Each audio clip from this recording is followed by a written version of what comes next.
Hi friends, welcome back my channel. Good morning, సుమమస్ middle class life ఏదైనా education స్వాగతం సుస్వాగతం.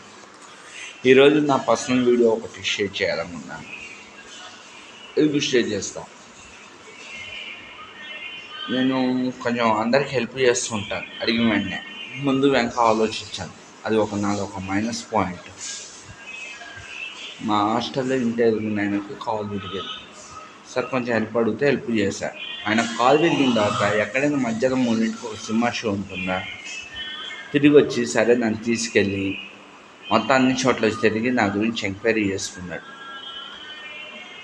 చేశాడు. ఆ రోజు నుంచి పాపం నేను అతనితో మాట్లాడడం మానేశాను. ఎంక్వైరీ చేసిన తర్వాత నాకు తెలిసి ఎంక్వైరీ అయింది. ఏమండి, ఎక్కడైనా 10 రూపాయలకి 2 మిరపకాయ బజ్జీలు వస్తాయి, 10 రూపాయలకి ఎక్కడ మిరపకాయ బజ్జీలు 10 రూపాయలకి రావుగా. ఇష్టం వచ్చినట్టు వాడు హెల్ప్ చేసిన తర్వాత మొన్న అతను ఎంక్వైరీ చేసిన తర్వాత అతనే ఒక రోజు నాతో మాట్లాడకుండా సైలెంట్గా వెళ్ళిపోయాను. కొంచెం నేను రీసెంట్గా కొన్ని ఫంక్షన్స్ జరిగాయి. కొన్ని ఫంక్షన్స్కి వెళ్ళేవాళ్ళం 3-4 డేస్గా తిరుగుతున్నాను.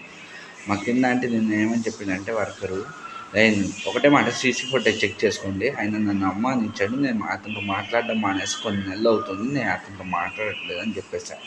నాకు ఏ భయం లేదు, సీసీ ఫుటేజ్ చెక్ చేసుకోమన్నా. ఎందుకంటే ఒక మనిషి మీద నమ్మి సహాయం చేస్తే వెళ్ళి ఆరా తీస్తే ఎలా ఉంటుంది? మండదు ఎవరికైనా. మధ్యాహ్నం 3ంటికి ఏ మ్యాట్ని షో ఉంటుంది?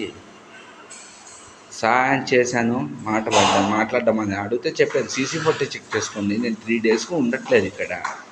నేను ఉండనప్పుడు నాకేం భయం? వస్తే రమ్మని ఇప్పుడే సీసీ ఫుటేజ్ చెక్ చేద్దాం అన్నా. దయచేసి ఆ హెల్ప్ అడిగితే కాలు విరిగిందని ఇలాంటి వాళ్ళకి మాత్రం ఎటువంటి సహాయం చేయకండి. వీడియో నచ్చితే లైక్ చేయండి, సపోర్ట్ చేయండి, ఛానల్ సబ్స్క్రైబ్ చేసుకోండి. Thank you very much.